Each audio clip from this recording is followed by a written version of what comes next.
Hi guys, welcome back to my channel. I have a slightly different video for us all today, and it's an idea that kind of came to me last week while I was just going through some old blog posts on rayofstyle.co.uk, and I was sort of just reading some blog posts from like early 2019, and it was just really interesting.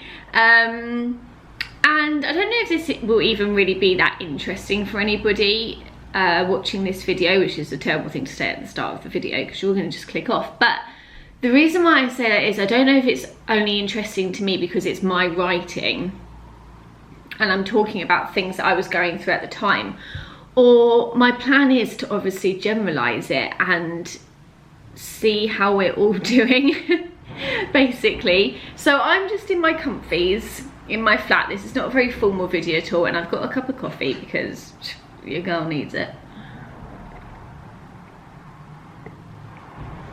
And I've picked 3 blog posts that are all from, oh, actually, sorry, they're early 2020. So just pre-COVID, basically, because that's our timeline now. That's like the new BCAD is PC pre-COVID and AC after COVID. Yeah, I just thought we could read some snippets together and just see what's changed. And I think this would be a really good thing for you guys to do for yourselves as well, if you keep a journal or a diary to read over, or even if you don't, maybe start now. And it doesn't have to be every day, but if you just write down like monthly how you've been that month and things you've gone through that month and what you want to achieve in the next month or in the next 6 months. I do that quite often. Like if I feel very emotional or something really big or that seems big has happened in my life, I do write about it privately, not on the blog, although sometimes I do, obviously, as we're about to find out.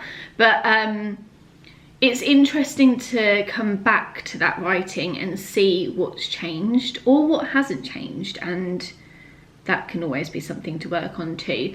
So yeah, as I say, I'm going to try and generalize these things because obviously they are personal to me, but the point of this video is more just to like be very aware of like what you've gone through and see how far you've come. Because like a few weeks ago I was feeling a bit down again and just sort of like stuck in a rut, and thankfully I don't feel like that right now, but I almost wished I had done this then and read over these blog posts and been like, oh, I've just come so far. Like I've just come so far. And this isn't even that long ago, which is the craziest thing as well. And I thought I'd come far at this point. So that's nice to look back on as well. I mean, I'm never going to read the stuff that's from like 8 years ago because nobody needs to know that. But like, I've definitely come very far from then. So yeah. Okay, so this first one, let's just get into it. And if you want to read along, you can do. Just go to my blog Ray of Style and you can read along. This is a blog post called More Thoughts, and it's from June 6th, 2020. I'm just going to read snippets that I found to be quite interesting. So maybe it's because I have more time on my hands. Maybe it's because it's taken this long to process previous events. But either way, I've been having some fairly intrusive thoughts lately. For the most part, I can recognise them, accept them and let them go. Usually I'm keeping myself so busy that my brain doesn't have time to let them come through to the forefront of my mind, although they are still there, banging on a bolted door I've placed inside my head. See, it's quite interesting already that that's obviously like a very personal thing to write about, but I obviously felt comfortable enough to write about it, so that's already something I'm picking up on. But sometimes they do make their way under the door and seep into my mind, shoving, smashing everything out of their way until they take up all the space. And this, what I'm describing here, is sort of these thoughts where I quite often think like maybe I'm not good enough to be doing what I'm doing, especially with the blog and YouTube, and just now that I'm freelance as well, like I do have quite intrusive thoughts about maybe I'm just not good enough to do this by myself. I mean, the work that's coming through says otherwise, but I'm sure everybody can relate to that. And sometimes the more that you're achieving and the more successful you feel, the more those thoughts come through. So I thought that was something that was quite interesting to pick up on. I've also got here, it also says here, I've been receiving lots of messages on Instagram from wonderful people saying how motivated I am and how much I admire the effort I put into my work, both on here and across my platforms. And although I do put a lot of work into all of these things, the main reason being because I truly love doing it, I do wonder if the sheer quantity of work I put in is a coping mechanism for getting by. And that's something I've always struggled with. And again, I feel like many of you will be able to relate to that. I think people often have like a flight or fight scenario in this, where if you are feeling overwhelmed or down or just all over the place, I tend to resort to working even more to almost overcome those emotions. And I personally don't do anything to not do that, if that makes sense, because I get so much work done that it does end up being what pulls me out of the funk, because I can look back and see how much work I've done and then I suddenly feel better. But of course, many people would resort to shutting down in moments like that, which is also completely understandable. So I think people tend to go like one way or the other on that, but it's interesting that I 100% still do that now. But I almost don't want to change that, because so much creativity and productiveness comes out of it that it ends up being the thing that pulls me out of whatever it was that was making me sad. So that's an interesting concept. Okay, I'm very philosophical on this. So the blog post ends with, and so I ask you, how are you? No, really. Because there are some horrendous things happening in the world right now, and although we can stay in our little bubbles and push on through it all, it doesn't make it all go away. And then I just talk about wanting to start a discussion about this, which is almost what I'm doing now. So 100% like leave me some comments down at the bottom of this video if this is something that you struggle with too. And I'd love to know if, like, when you're feeling that way, whether you go into like overdrive like I do and produce even more work, or whether you're the kind of person that shuts down and that's what pulls you out of it. Because I think that that's really sorry, the pigs are squeaking. I think that's just a really important topic to talk about, and both ways and any other ways are completely valid in dealing with that emotion.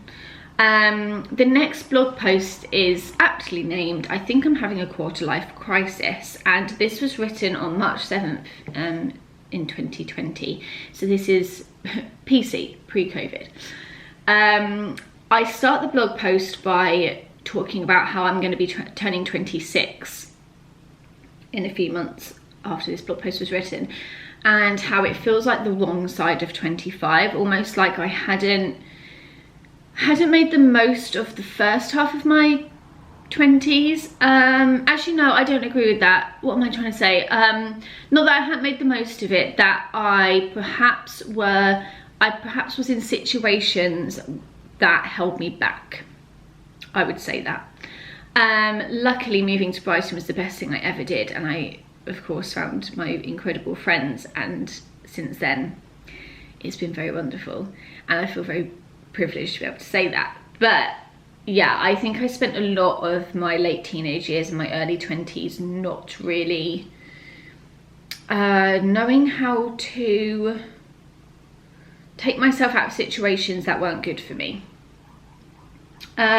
This blog post kind of talks about that, and I talk about my friends in this blog post and how really I should be seeing the second half of my 20s as more of an opportunity to do even more of what I have been enjoying since moving to Brighton at this time, I mean. And luckily I can say that I feel like I've fully made the most of that, despite this being written literally weeks before COVID. I almost feel like, even since this blog post was written, despite COVID being a thing, I really have made the most of living here and having incredible friends around me. And that again is a concept that I would love to talk about, because I really wonder how this has really affected all of us. And obviously overall it's been an incredibly negative experience, but there are for sure positives that have come out of it. I think for everybody, even if it's been an incredibly negative experience, and if you lost your job or you lost somebody to COVID, obviously that is horrific. But I wonder if there are positives we can all pull from this. Like, have you learned anything about yourself? Have you learned how resilient you are maybe, and that you feel stronger now that you've been through something like this? I know that one of the biggest things that I've taken from going through this pandemic is I was already very independent and knew I could do a lot by myself. Turns out I can do even more by myself than I even thought. And some people might say, like, how's that really a good thing to know that you can do even more alone?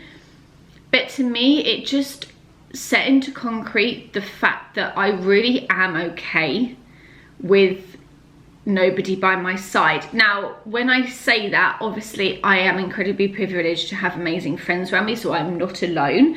But what I mean by that is I feel very secure in the fact that if anybody was to choose to leave my life, it would be for a valid reason, and I would be okay. And I know that because I've been in those scenarios where people have left my life and I've been better afterwards. So that's probably something I picked up. But the difference is I've learnt that through not being left. I've learnt that through just, a lot of it's come from doing my blog and my YouTube, and now I'm freelance, that I realised I really can actually do all of this. Like, I'm good at this and I have a passion for it, and I can make something of myself using these skills. And I wonder if anybody else has done that. I know lots of like the businesses that I follow on Instagram and Etsy have really come into their own during all of this, because they had the time to put their passion into it and really make it become something other than a hobby. Coffee break.